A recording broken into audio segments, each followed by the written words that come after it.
Hello and welcome. My name is Andrew Montoya, and this is my Define Tollgate presentation, the writing and collection of the ABQ Biopark Aquarium standard operational procedures for the Pre-Management Development Program.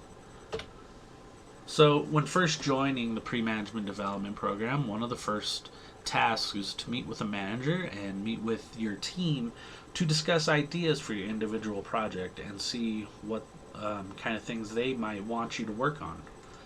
So some ideas from the staff were team building exercises, updated signs and labels throughout the aquarium because ours are pretty outdated, professional development inside and outside of the aquarium, so maybe bringing in outside consultants to train us on aspects of aquarium, or maybe sending some of the staff out to train at other facilities, and revamping how we train new staff inside of the aquarium.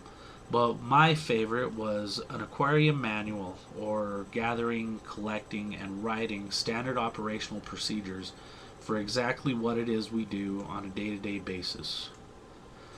So, when I went to my director meeting that took place on February 17th, 2021, I met with Stephanie Stowell, the ABQ Biopark director.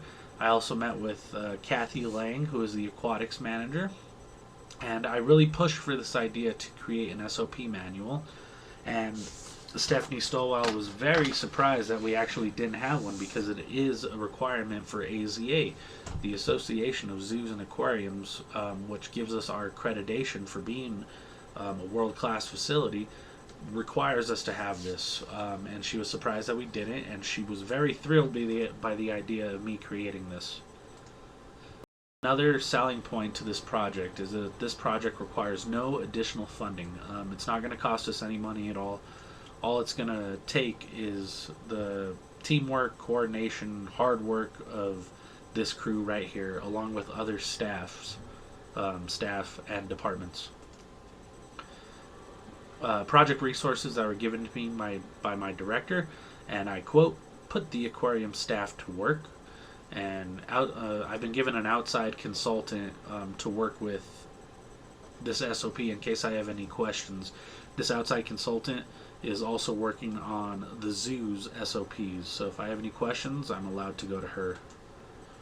The goals for this project are very simple. The goals for this individual project are to create an aquarium standard operational procedure manual for future use. This is my problem statement, and it basically shows what not having an SOP does around the aquarium. Creates anxiety for new staff. Tasks aren't being performed consistently. Non-compliant with AZA. Again, this is a requirement for the association zoos. This is a requirement for the Association of Zoos and Aquariums. Difficult and unclear training. There's no reference guide, so someone can go back and reread on the tasks they just performed.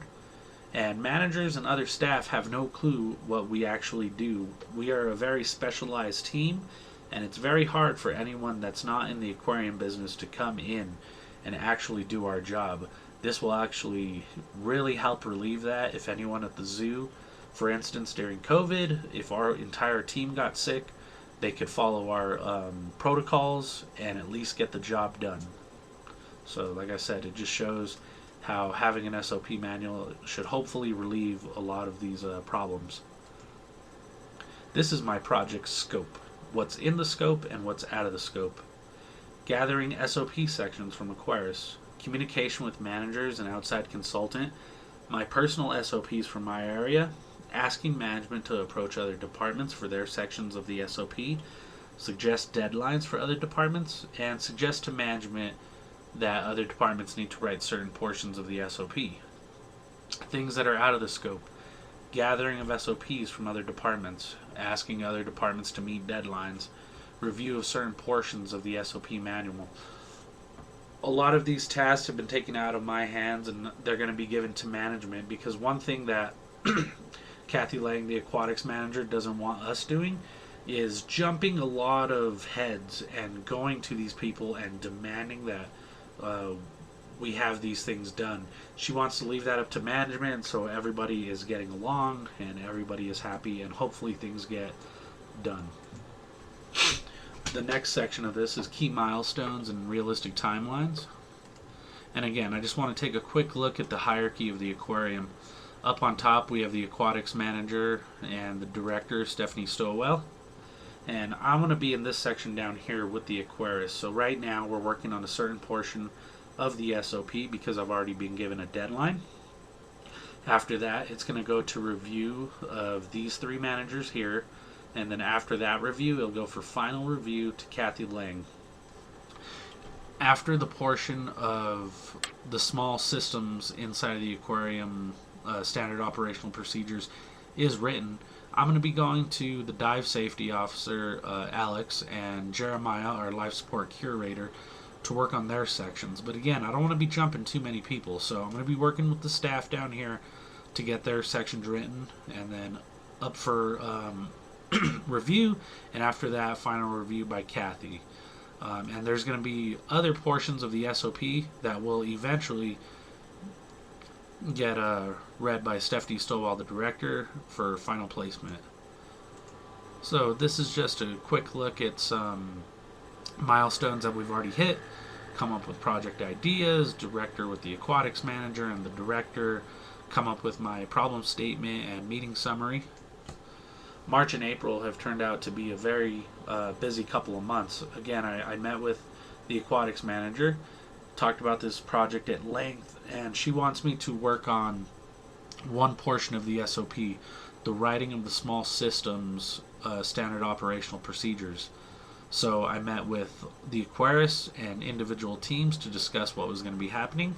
And right now, the aquarists are hard at work writing their SOPs. I've also written the SOPs for my individual area. Soon, they're going to go to review, and hopefully things will start getting approved to be put into the SOP. And then our AZA inspection is in May. So we're going to have something to hand over to AZA whenever they arrive. Quick look at some future work on this project. After this portion of the SOP is written, this summer, like I said, I'm going to be working with the dive safety officer and the life support teams to get their SOPs. After that, I'll be moving on during the fall, working with vet and education staff, also maintenance and other departments like that for sections of their SOP. May through November, I'm going to leave some time available for any work that the pre-management development program might throw my way. So I want to be able to be flexible enough to add those into my schedule. I plan on having this project completed by November 30th, 2021, and hopefully up for review for Kathy Lang by that time. And this is going to be a growing document. It should never really be finished. We should always be making edits and tweaks, adding and subtracting sections that are old, outdated, or things that come in new.